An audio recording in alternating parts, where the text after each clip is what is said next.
दोस्तों पिछले कुछ सालों में आईटी सेक्टर हो या डिफेंस सेक्टर हो या रेलवे स्टॉक्स हो, इन्होंने काफ़ी सारी हेडलाइंस बनाई।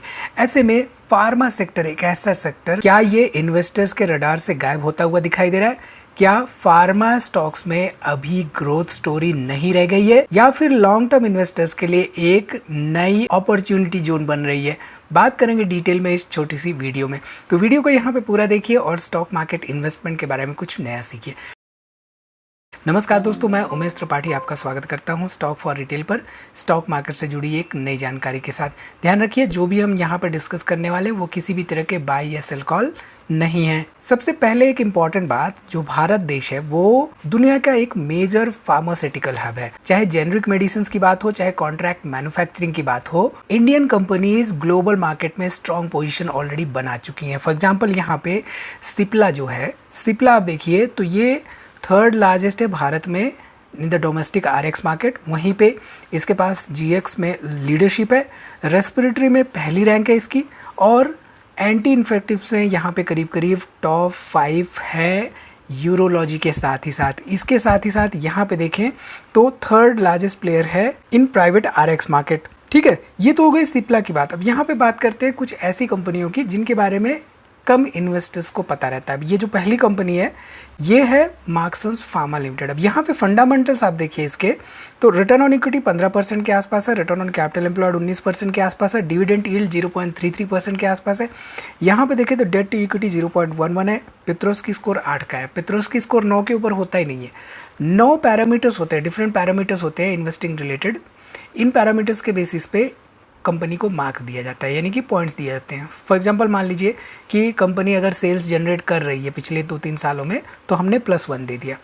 तो इस तरह के 9 क्वेश्चंस होते हैं और 9 क्वेश्चंस के आंसर अगर हाँ में मिलते हैं तो 9 पॉइंट्स हो जाते हैं उनके। तो यहाँ पे पित्रोस्की स्कोर 8 का है। ठीक है, सेल्स ग्रोथ पिछले 7 सालों में 17% के आसपास रही है, प्राइस टू अर्निंग रेशियो 27 का है, एंड पीजी रेशियो यहाँ पे 1.69 के आसपास देखने को मिल रहा है। अगर हम मार्क्संस फार्मा के सेल्स ट्रैक रिकॉर्ड देखें, देखिए सेल्स एंड प्रॉफिटेबिलिटी हमेशा इंपॉर्टेंट होता है जब भी हम इन्वेस्टिंग डिसीजन मेकिंग के लिए अपनी एनालिसिस कर रहे होते हैं, क्योंकि हम देखते हैं कि सेल्स एंड प्रॉफिटेबिलिटी में हर एक साल कहीं ना कहीं से ग्रोथ मिल रही है कंपनी में या नहीं। तो यहाँ पे 2015 में करीब 800 करोड़ रुपए के आसपास सेल्स थी, 112 करोड़ का नेट प्रॉफिट था। 2023 में करीब करीब 1850 करोड़ रुपए के आसपास सेल्स थी, 265 करोड़ रुपए के आसपास यहाँ पे प्रॉफिट देखने को मिल रहा था। वहीं पे अगर हम लेटेस्ट डाटा पर ध्यान दें तो 2026 में करीब 3000 करोड़ रुपए के आसपास सेल्स थी, एंड 420 करोड़ रुपए के आसपास यहाँ पे हमें ओवरऑल नेट प्रॉफिट देखने को मिल रहा था। इसके साथ ही साथ शेयर होल्डिंग पैटर्न हमारे लिए इंपॉर्टेंट होता है। तो यहाँ पे जून 2023 में 44% के आसपास प्रोमोटर्स थे, 37% के आसपास पब्लिक थी, और करीब करीब 18% के आसपास हमें FIIs एंड DIs देखने को मिल रहे थे।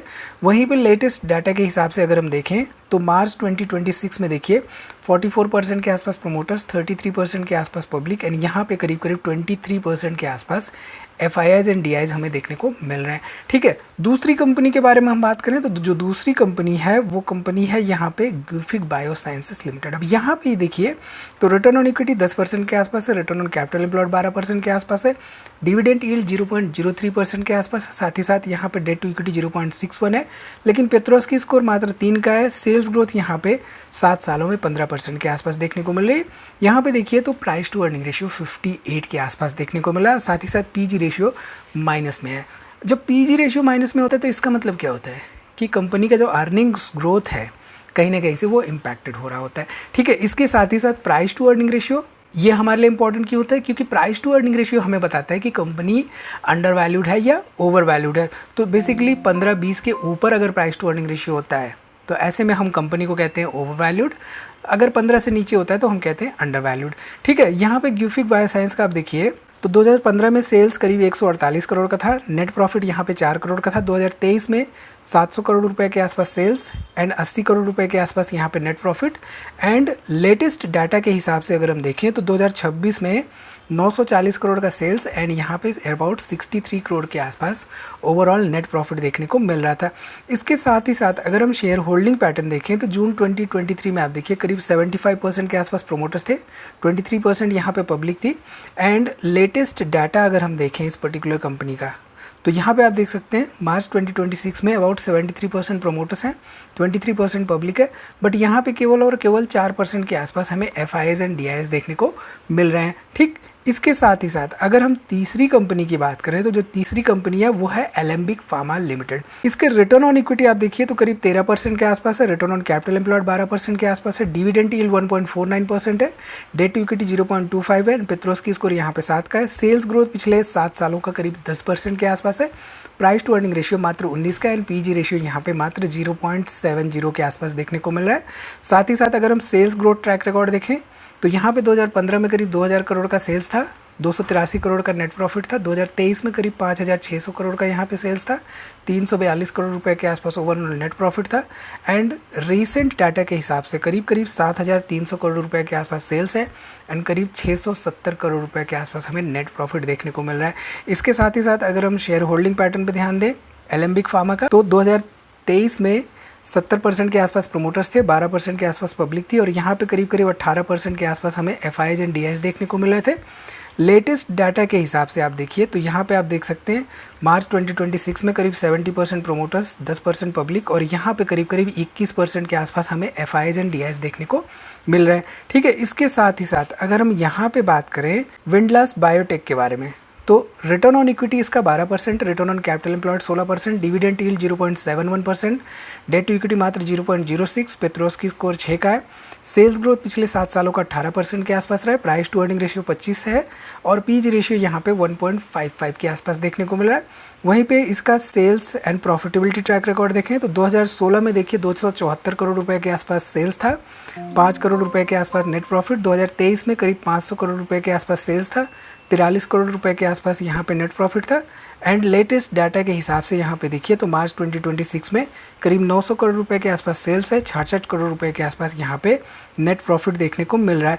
इसके साथ ही साथ विंडलास का अगर हम शेयर होल्डिंग पैटर्न देखें तो 62% के आसपास सितंबर 2023 में प्रोमोटर्स थे, 25% पब्लिक थी और यहाँ पे करीब 12% के आसपास हमें FIIs एंड DIIs देखने को मिल रहे थे। लेटेस्ट डाटा के हिसाब से यहाँ पे आप देख सकते हैं करीब 63% के आसपास प्रोमोटर्स, 26% के आसपास पब्लिक एंड यहाँ पे अगेन 11% के आसपास हमें FIIs एंड DIIs देखने को मिल रहे हैं। ठीक है, विंडलास बायोटेक के बाद हम यहाँ पे बात कर लेते हैं ग्रैन्युअल्स लिमिटेड की। अब यहाँ पे देखिए रिटर्न ऑन इक्विटी करीब 14%, return on capital employed 15%, dividend yield 0.23% के आसपास है, डेट टू इक्विटी 0.30 है, पेट्रोस्की स्कोर यहाँ पे 7 का है, सेल्स ग्रोथ पिछले 7 सालों के 13% के आसपास रही, प्राइस टू अर्निंग रेशियो 31 का है एंड PG रेशियो यहाँ पे 6 के आसपास देखने को मिल रहा है। इसके साथ ही साथ अगर हम देखें sales and profitability track record तो 2015 में करीब 1200 करोड़ का सेल्स था, 90 करोड़ का प्रॉफिट था, 2023 में करीब 4500 करोड़ का सेल्स था, 500 करोड़ का यहाँ पे प्रॉफिट था एंड लेटेस्ट डाटा के हिसाब से अगर हम देखें तो यहाँ पे मार्च 2026 में करीब 5300 करोड़ का सेल्स एंड 600 करोड़ रुपए के आसपास हमें ओवरऑल नेट प्रॉफिट देखने को मिल रहा है। इसके साथ ही साथ अगर हम देखें यहाँ पे शेयर होल्डिंग पैटर्न ग्रैन्युअल्स का तो जून 2023 में 42% के आसपास प्रोमोटर्स, 30% के आसपास पब्लिक और यहाँ पे करीब 28% के आसपास हमें FIIs एंड DIIs देखने को मिले थे। साथ ही साथ लेटेस्ट डाटा के हिसाब से आप देखिए तो लेटेस्ट डाटा में मार्च 2026 में करीब 38% प्रोमोटर्स, 30% पब्लिक एंड यहाँ पे करीब 33% के आसपास हमें FIIs एंड DIIs देखने को मिल रहे थे।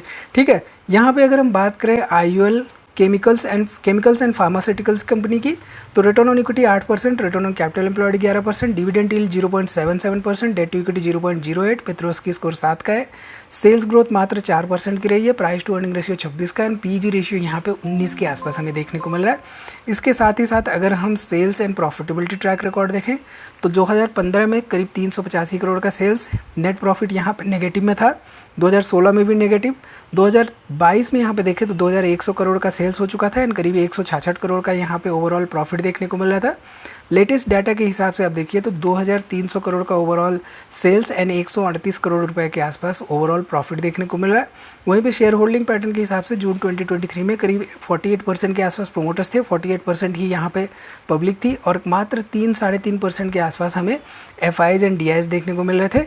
इसके साथ ही साथ अगर हम लेटेस्ट डाटा देखें यहाँ पे तो अबाउट 57% के आसपास प्रोमोटर्स देखने को मिल रहे हैं, 41% पब्लिक और मात्र 1-1.5% के आसपास हमें FIs एंड DIs देखने को मिल रहे हैं। तो यहाँ पे हम देख रहे हैं कि हर एक कंपनी का बिजनेस कुछ ना कुछ रिलेटेड है टू द फार्मास्यूटिकल सेक्टर। कोई कंपनी डाइवर्सिफाइड बिजनेस सेगमेंट में है, कोई कंपनी के पास निश API फॉर्मुलेशंस हैं। आज हो सकता है कि फार्मा सेक्टर हेडलाइंस पे ना हो, लेकिन लॉन्ग टर्म इन्वेस्टिंग का एक सिंपल सा प्रिंसिपल है, अपॉर्चुनिटीज अक्सर वहीं मिलती है जहां पे मार्केट का अटेंशन कम होता है। ध्यान रखिए, इन्वेस्टिंग करने से पहले हमेशा कंपनी के fundamentals, business analysis, profitability analysis के साथ ही साथ मैनेजमेंट की एनालिसिस बहुत इंपॉर्टेंट होती है एंड फ्यूचर ग्रोथ प्लान्स को इवैल्यूएट करना भी बहुत जरूरी होता है। आप कमेंट करके बताइए कि आपके हिसाब से फार्मा सेक्टर का कौन सा स्टॉक फेवरेट है आपका, जिसमें कि ग्रोथ स्टोरी अभी बाकी है। वीडियो में इन्फॉर्मेशन पसंद आई हो तो लाइक जरूर से जरूर करिए। इसी तरह की वीडियो के लिए हमें सब्सक्राइब करना ना भूलिए।